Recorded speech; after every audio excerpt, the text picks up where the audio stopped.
নামাজ দিনে 5 বার ফরজ। তো নামাজ না পড়ার অর্থ হলো আল্লাহ তাআলাকে দিনে কমপক্ষে 5 বার অসন্তুষ্ট করা। রোজা সারা বছরে মাত্র 1 মাস ফরজ। যাকাত সারা বছরে মাত্র 1 বার ফরজ। হজ সারা জীবনে মাত্র 1 বার ফরজ, কিন্তু নামাজ প্রতিদিন 5 বার ফরজ। অনেকেই আছে খুব বিজি, তাদেরকে যদি বলা হয় নামাজের কথা বলে যে we are so busy, we don't have enough time to pray, ব্যস্তভাগিস। তো এই ব্যস্তভাগিসদের উদ্দেশ্য করে থানভীর রহমতুল্লাহি আলাইহি বলছেন যে চিন্তা করলে দেখা যাবে যে এটা নিছক একটা বাহানা, নামাজের ব্যাপারে তাদের কোনো পরোয়া নেই। অন্যথায় অভিজ্ঞতায় দেখা গেছে যে যেদিন তারা সময় পায় বা যখন তাদের হাতে সময় থাকে, সুযোগ থাকে, তখনও তারা নামাজের প্রতি মনোযোগী হয় না। ব্যস্ততার কারণে যদি নামাজ পড়তে না পারে, তাহলে যেদিন ব্যস্ত থাকে না সেদিন কেন নামাজ পড়ে না? এটা হলো থানভীর রহমতুল্লাহি আলাইহির প্রথম দলিল। দ্বিতীয় কথা হলো যে সময়ের অভাবে যদি প্রতিবন্ধক হবে, তাহলে সময় মতো পড়তে না পারলেও তো তারা কাজা পড়তে পারতো। জোহরের সময় অফিসে ছিলাম, নামাজ পড়তে পারিনি।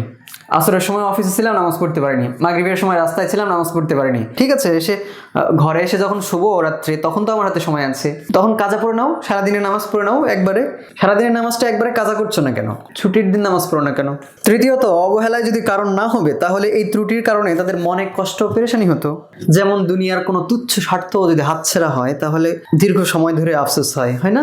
আমার পকেট থেকে, আমার মানিব্যাগ থেকে, আমার পার্স থেকে যদি 500 টাকা পড়ে যায়, আমার আফসোস হয় না?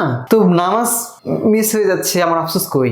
এরপরে থানভীর রহমতুল্লাহি আলাইহি তিনি তো ছিলেন হাকিমুল উম্মত, মানে উম্মতের ডাক্তার। তিনি শুধু রোগ নির্ণয় করে ক্ষান্ত হতেন না, চিকিৎসাও বাতলে দিতেন, এলাজ দিতেন। তিনি বলছেন যে নামাজ তরককারীদের বিষয়ে যেসব ধমকি এসেছে তা নিয়ে চিন্তা ফিকির করতে হবে। কোরআন এবং হাদিসে নামাজ না পড়ার অনেক শাস্তির কথা এসেছে, এগুলো নিয়ে চিন্তা করতে হবে।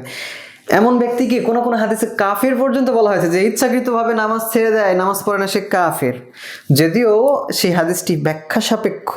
এছাড়া ফিরাউন, হামান, কারণের সঙ্গে তার কিয়ামত হবে, তার বিচার হবে। কিয়ামতের দিন সর্বপ্রথম নামাজ সম্পর্কেই জিজ্ঞাসা করা হবে। এছাড়া তিনি বলছেন যে দুজকের বিভিন্ন শাস্তির যেই অবস্থা হাদিসে এসেছে, সেগুলো কিতাবে পাঠ করার দ্বারা নামাজের প্রতি আগ্রহ সৃষ্টি করা সম্ভব। দ্বিতীয়ত, তিনি আরেকটি চিকিৎসা দিয়েছেন যে হিম্মত না করলে যে কোনো কাজটা যত সহজই হোক, হিম্মত না করলে কিন্তু সেই কাজ কঠিন মনে হবে। তিনি বলছেন যে দুইভাবে নফসের উপর, নিজের উপর চাপ দিয়ে যে কোনো কাজ আদায় করে নেওয়া সম্ভব। 1 নম্বর হলো যে কাউকে নিজের উপর চাপিয়ে রাখবে, যেমন কোনো বন্ধুকে সময় হলে সে জোর করে নামাজে নিয়ে যাবে। আমার বন্ধু, পাশের বাড়ির আমার প্রতিবেশী, সে 5 ওয়াক্ত নামাজ মসজিদে গিয়ে পড়ে, আমি যাই না।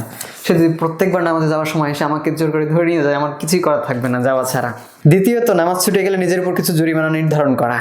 মানে একবার যদি নামাজ ছুটে যায়, ফজরের নামাজ যদি ছুটে যায়, তো সকাল ব্রেকফাস্ট করবো না, শাস্তি।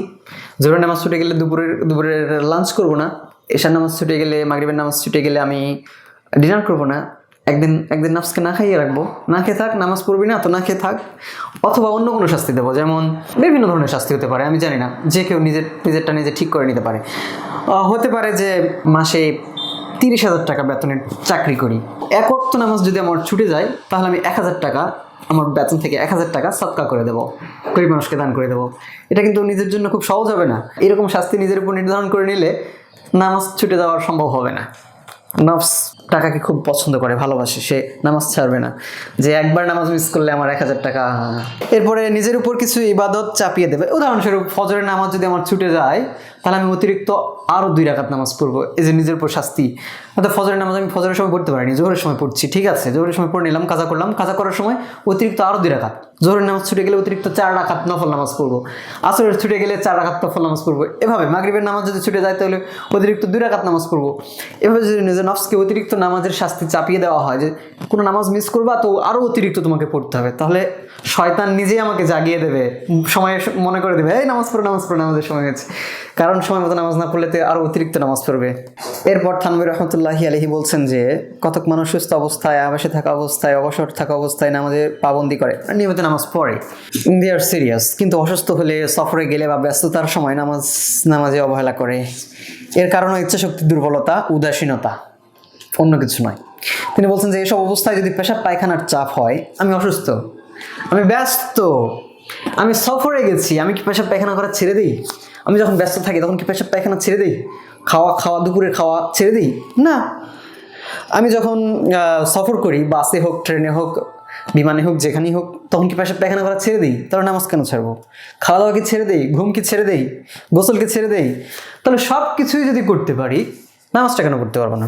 শরীয়তের পক্ষ থেকে এসব ক্ষেত্রে কিছু ছাড়ও আছে, যেমন পানি ব্যবহারের শক্তি না থাকলে তায়াম্মুম জায়েজ, দাঁড়িয়ে নামাজ পড়ার শক্তি না থাকলে বসে পড়া জায়েজ, রুকু সিজদা করতে না পারলে ইশারা করে পড়া জায়েজ, কেবলা জানা না থাকলে আন্দাজ করে তাহারি করে ভালোভাবে চিন্তা ভাবনা করে যে কোনো একটি দিক নির্ধারণ করে সেদিকে নামাজ পড়া জায়েজ। আর অসুস্থ অবস্থায় নামাজ ছেড়ে দেওয়া তো অনেক বেশি দুঃখজনক। সফিরা বলেছেন যে আল মারাদু বারিদুল মাউত, অসুস্থতা হলো মৃত্যুর চিঠি, ইমেইল। মৃত্যুর পক্ষ থেকে একটা ইমেইল পাঠানো হলো আমাকে, এই তোমাকে আসতে হবে আমার কাছে, আমি আসছি তোমার কাছে। এমন অবস্থায় নামাজ ছাড়া আল্লাহকে ভুলে যাওয়া তো আরও সাংঘাতিক ব্যাপার। এ সময় তো আল্লাহর প্রতি মানুষের রুজু হওয়া, আল্লাহ আল্লাহ আল্লাহ আল্লাহ বেশি আল্লাহ আল্লাহ করা তো দরকার, যাতে মৃত্যুটা সুন্দর হয়। এই অসুস্থতার অবস্থায় গাফলত খুবই ভয়ঙ্কর। মোট কথা, কোনো অবস্থায় নামাজ ছাড়া যাবে না। যারা নামাজ ছেড়ে দেয় তাদের কোনো দলিল নেই, কোনো যুক্তি নেই, কোনো বাহানা নেই। নো বাহানা will be accepted from any বেনামাজি। নামাজ ছেড়ে দেওয়ার, নামাজ না পড়ার কোনো সুযোগ নেই। আল্লাহ তাআলা তৌফিক দান করুন।